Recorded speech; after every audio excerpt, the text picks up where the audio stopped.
Hi everybody, Derek here again. We are looking at Pipedrive again today. This is part 3 of my Pipedrive walkthrough and demo and review. Really what I'm doing with these series is I'm just signing up for CRMs and we're just trying them out and see how they work. I don't actually have a lot of experience with most of the products that I go into. Some of them I will. Pipedrive I've used before, not to the extent that I'm going through the system today as well as I have in the past. But today what I'm going to cover off is a couple things. We're gonna play around with the reporting, the statistics piece of Pipedrive. We'll also take a look at what kind of integrations we can do with it too, just to kind of give you an idea what options are available there too. So let's start off with reports. So let's go on statistics here. Let's take a look at what we have here. So it looks like there's dashboards and reports there. It looks like this is a lot of the standard stuff that you would have, new deals and activities. Just basic KPIs. Like if you have a sales team, you probably are going to define a lot of activities that you want them to do on a regular basis. That's a lot what we're seeing here is tracking new deals and activities. Activities is a big thing. How many calls are they making? I've just clicked on that and it's taking me, I'm assuming this is probably a report. But I can see on here, there's some examples of what I've done on here with stuff I've done in the past. So I'm sure as you have a bigger team on here, you'll have a lot more data to work with. It looks like I can kind of click through different things. I like how it presents it in questions, like how many activities were completed, how many emails were sent. It's kind of nice because it's a personal touch, and that's what I like about Pipedrive is the fact that it's designed to be very user-friendly, and it's just very interactive. So it doesn't look like there's a ton of customization you can do with it, but we'll take a look at that stuff here in a second. So that was on the report side. So we're going to go ahead, or sorry, on the dashboard. So let's click on reports, and it does look like that's what it's done here. So when it looks of this, the dashboard is really just a nice little way to get a 30,000 foot view of what's going on. Whereas you can either drill down through here or just go right to reports, and you can toggle between dates. It looks like, of course, I created my long tail sales pipeline as well. So if I want to flip between those, I can do all that too. So that's pretty good. So it's pretty straightforward. Doesn't look like you can do any custom reports. But for a lot of people, this is probably all you need. So that's probably not a bad thing. So let's take a look at settings and take a look at some of the stuff we can do configuration-wise here. So right off the get-go under personal, looks like I have things I can do like connections. I can connect Google. I can connect MailChimp. My calendar. So it's very Google-friendly. So if you're in the Google ecosystem, it looks like you can plug a lot of this stuff in there, which is nice because it probably will synchronize things. So, and in fact, that's what it says. You're synchronizing your contacts and your calendar too. Makes life a lot easier. Every salesperson I've ever dealt with hates the fact that if they ever have to do double entry, they're not going to do it. And I don't blame them. Google Drive looks like there's some integration here, so you can enable the use of Google Drive as a storage location of your attachments and files. So that's kind of cool, so you don't have to use up a lot of the CRMs that you do online. They have limitations on the size of data you have with the providers. So you being able to connect into something like Google Drive. I know other ones will do Dropbox or OneDrive when it comes to Dynamics world of things. There's other options, but Google's pretty popular, so that works really well.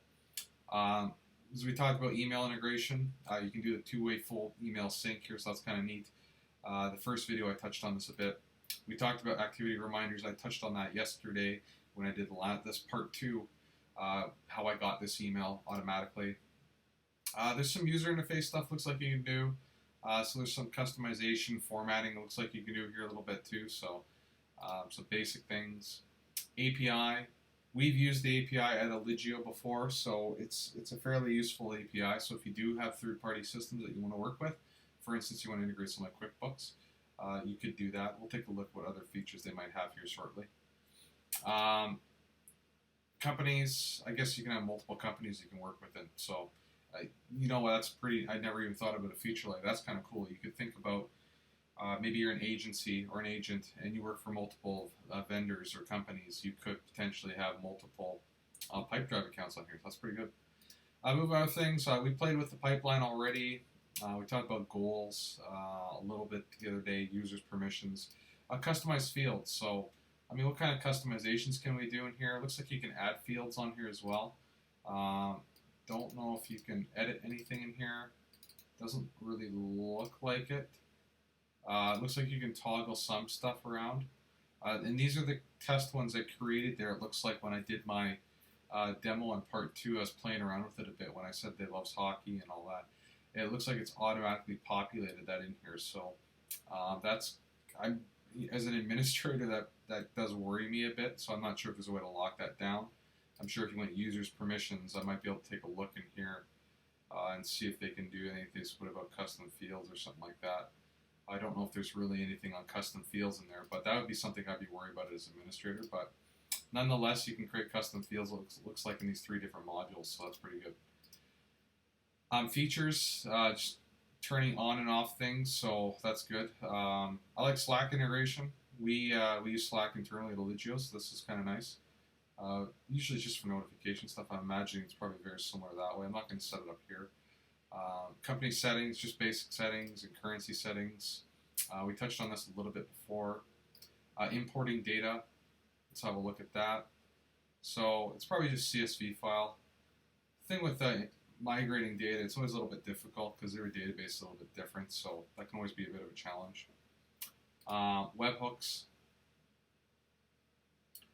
So if you don't know what a webhook is, basically what a webhook would do is if you want something to trigger, so let's say you update something, you can cause a webhook to occur where it's going to push data out. So a good example is MailChimp uses webhooks a lot. Let's say somebody unsubscribes from your newsletter. It can kick off a webhook which automatically pushes a message to another system. A little more technical, but it's kind of handy if you have a developer on staff that can get in there and do a little bit of work that way. Web forms, this is pretty standard these days for a lot of companies, is being able to make it easy for people to fill out a form on your website so that data gets pushed right into your CRM. So that looks like that's about it as far as configuration on here. I don't see anything else as far as integration other than Google and Slack. I don't think there is much other integration. I mean, we can always check here, and we just go to pipedrive.com and check out the website here, and you can always check out their features, integrations. Here we go. So Google Apps we're already aware of. MailChimp, Trello, Zapier, that's a good point. Zapier, that's something I always look for in products. That way, if there's systems that Pipedrive's not connected to, you can hop into Zapier and do a lot of that. So they don't have a ton of integrations like some companies might, but I don't think that's really necessary. Because if you're going to be going Pipedrive, your focus is probably going to be on the sales side anyhow, and you're not going to worry about things. And for those little oddities that you have to deal with, you can look at something like Zapier to help you out there. So anyways, that's a quick rundown on Pipedrive, on integrations, configurations. We'll do one more part on this probably next week, which will cover off the mobile. Anyways, hope you have a good weekend.